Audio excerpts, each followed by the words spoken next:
Student এই দুইজন দেখলেই তারা বাসটা থামায় না। ওরা বলে যে না মহিলা সিট নেই, বিশেষ করে মহিলা দেখলে তারা ধরে নামাতে চায়। আমরা তো হচ্ছে সিকিউর না। বাস চালায় এইগুলো কিন্তু বেশিরভাগই আমার মনে হয় না এরা শিক্ষিত না। পাবলিক ট্রান্সপোর্টে যখন আপনারা উঠেন প্রবেশ পথেই আপনাদেরকে বাধা দিয়ে বলে মহিলা সিট নাই। এই বিষয়টা নিয়ে আপনি কতটুকু অবগত বা আপনার সাথে এরকম কোনো ঘটনা ঘটেছে কিনা একটু আমাদেরকে জানান।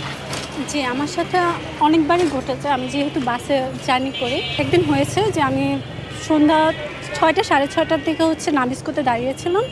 তো ওর সিট ছিল, তারপরও বলে যে মহিলা সিট নেই। আমি দেখতেছিলাম যে সিট ছিল, মানে চাইলে হচ্ছে আমি যেতে পারতাম। তখন হচ্ছে 6:30 7টা বেজে গিয়েছিল। আমার জন্য আসলে ওখানে দাঁড়িয়ে থাকাটাও রিস্কি, কিন্তু তারপরেও হচ্ছে ওরা বলে যে না মহিলা সিট নেই। আবার অনেক সময় দেখা যায় যে আমরা হ্যারাসও হই, যে ওইখানে দাঁড়িয়ে থাকে অনেকে হচ্ছে আমাদেরকে টিচ করে। তো এগুলো আসলে অফ করা হচ্ছে, আমরা তো হচ্ছে সিকিউর না। মেয়েদের স্টুডেন্ট এই দুইজন দেখলেই তারা বাসটা থামায় না।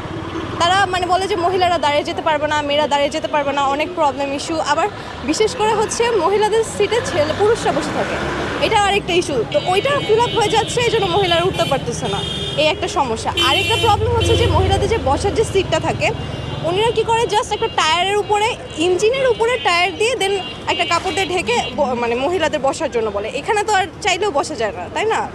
সো এই কয়েকটা প্রবলেম অনেক বেশি। আর হ্যারাসমেন্ট তো আসছেই, মানে লাইক আমি একটা পুরুষের সাথে বসে আছি, উনি হাত দিয়ে টাচ করার ট্রাই করতেছে। তারা ইচ্ছাকৃতভাবে টাচ করে বলে আপনি সমস্যা হলে চলে যান। Double million offer Walton fridge কিনে পেতে পারেন 20 লক্ষ টাকা, রয়েছে কোটি কোটি টাকার নিশ্চিত উপহার। মানে এখন সবার সমস্যা হচ্ছে দেখে তো আমি বাসে আসছি। এখন আপনারা যদি এভাবে টাচ করেন তাহলে তো আর হচ্ছে না, তাই না? বিশেষ করে মহিলা দেখলে তারা ধরে নামাতে চায়। তো আমাদের তো দরকার নেই কারো টাচ, আপনারা বাসটা ঠিক করে থামান, আমরা নামতেছি। তো এই জিনিসটার অনেক বেশি প্রবলেম হয় আমার। তো ওরা বলতেছে যে মহিলা সিট নেই।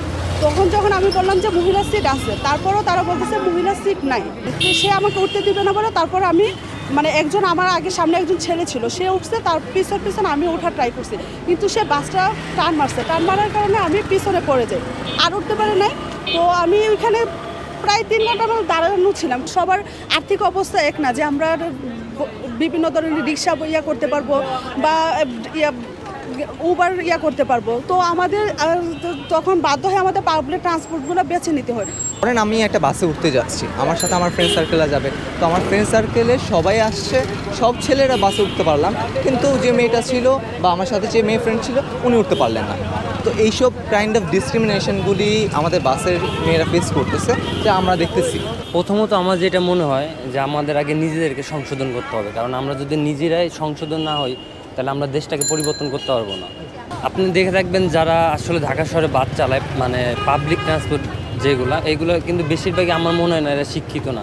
কারণ দেখি মাঝে মাঝে অনেক প্যাসেঞ্জার বা অনেক মেয়ে অনেক মিসবিহেভ হইতে, ইভেন অনেক মারামারিও হয়। তো এটা কীভাবে তাদের পারিবারিক শিক্ষা যদি থাকতো তাহলে তো এটা হওয়ার কোনো পসিবিলিটি থাকতো না।